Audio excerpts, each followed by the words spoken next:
Still, I thought we had a good effort tonight, and obviously a game that we expected to win coming into it, and a big part of the message to the guys before the game was taking advantage of the opportunity to compete, and back in our home gym, we haven't been here for a while, and just make sure we're taking advantage of the opportunity. I thought we did that. We didn't play perfectly, but systematically pretty well. Thought we defended well, held them under 40 from the field, only gave up 3 makes behind the line, kept them off the foul line, rebounded well, plus 25 there.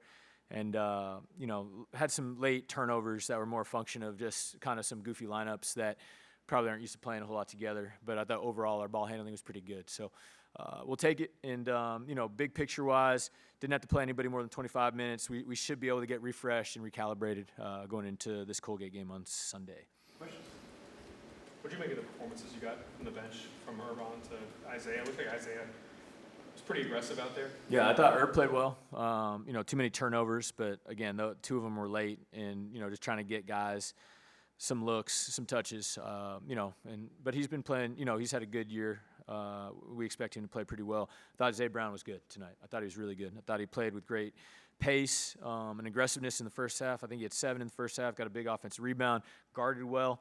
And would have played more. He ended up with like a little bit of a hit pointer. He'll be fine. But his minutes would have been extended even more in the second half. I thought he did well. And honestly, Alex Kovichev, I thought gave us a good lift in that last mini game.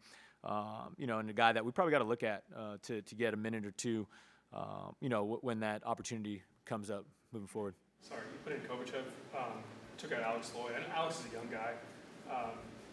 What are you looking for him in the next step in his progression that you want to see out of him coming forward?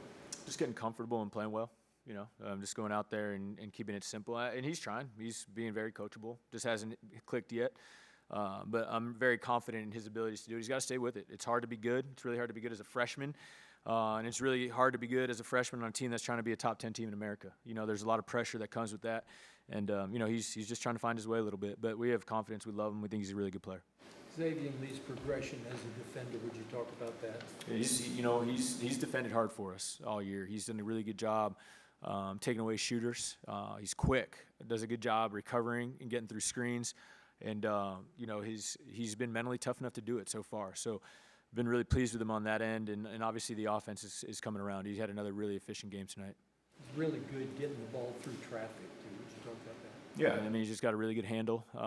He's got that really innate ability to change speed, change directions quickly, and he's confident and comfortable in tight spaces, and he's just a very talented offensive player.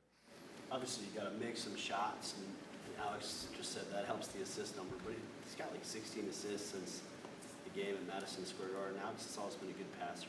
Playing through him a little more, what are you seeing there? He's doing well. Yeah, I think he's just kind of triggering our offense well, and we've seen a lot of doubles in the post recently, and we just feel like that's a good opportunity for us. If teams are going with the blind double, to get him a catch in that area and then allow him to read and make a play. And, it's one of the benefits of having guys like him, Micah, Tommy, that can pass and play make and know how to play with the ball in their hands. And the thing that we just that we have been talking to him, there's not going to – when teams are guarding us like this, he's got to be an assist guy. He doesn't need to, and he hasn't, but try to go score through a double team and make it more complicated. Some nights when they do that, he's just going to be, the assist hub in our offense. He did it again tonight. He did a really good job being efficient, picking his spots, 14, 7, and 5, 3 blocks in 24 minutes. Really good night, actually. Do they need a game like this in terms of just one where they can exhale a little bit? And just maybe enjoy it and have some fun and not have so much pressure? I think this opportunity came at a good time for us, off of, that trip out west to San Diego and then going to Duke and then going to Madison Square. Like, we've been on the road quite a bit. And so to be able to come home and, play an opponent that we just expect to beat, to be honest, it gives us a little ability to work on some things, to get confidence and to get comfortable back in our own gym. This audition process, to find an 8th and 9th guy, what are some things you're kind of looking for from those players in terms of like what's going to make them stick once SEC play starts? Honestly, it's going to sound really simple, but like when those guys come in the game, we just want the score to go the right way. I don't really necessarily care if they're scoring. The non-negotiables are defending, rebounding, taking care of the ball. but we don't need a guy to come in and be like a spark plug offensively. We need those guys to come in and make sure that the level doesn't drop. And it did tonight from a number of guys. Like our starters were great. They played a lion's share of the minutes, but everybody in that top 7 and Zay Brown was in that. CJ had a good plus minus tonight, but like that, we just expect that score to either stay level or go up when you're in the game. You mentioned Kovichev. How could you see him adding to the group? Just he's confident. He's tough. He's old.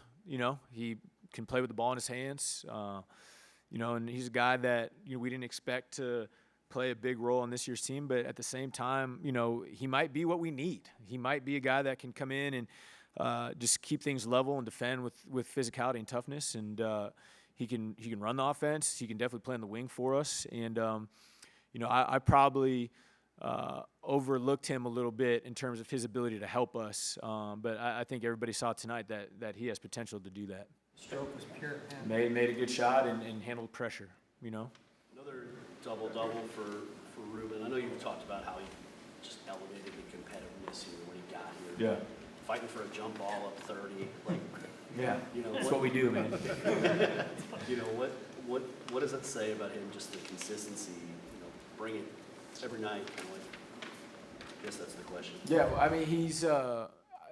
It's part of what makes our front court so unique and so special is their level of willingness and ability to compete, and their consistency that way. And Ruben and Elijah did give us a big lift that way last year, and Rube has clearly grown a lot as a player, 5 for 5 from the field, made his free throws tonight, got on the glass. He's, I would argue one of the best defenders in America.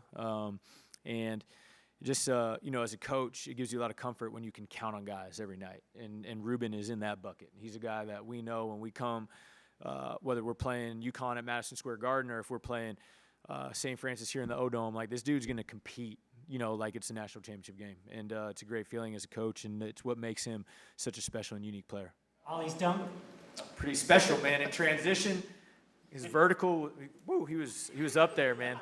Pounded that thing. Go Gators. Would you like more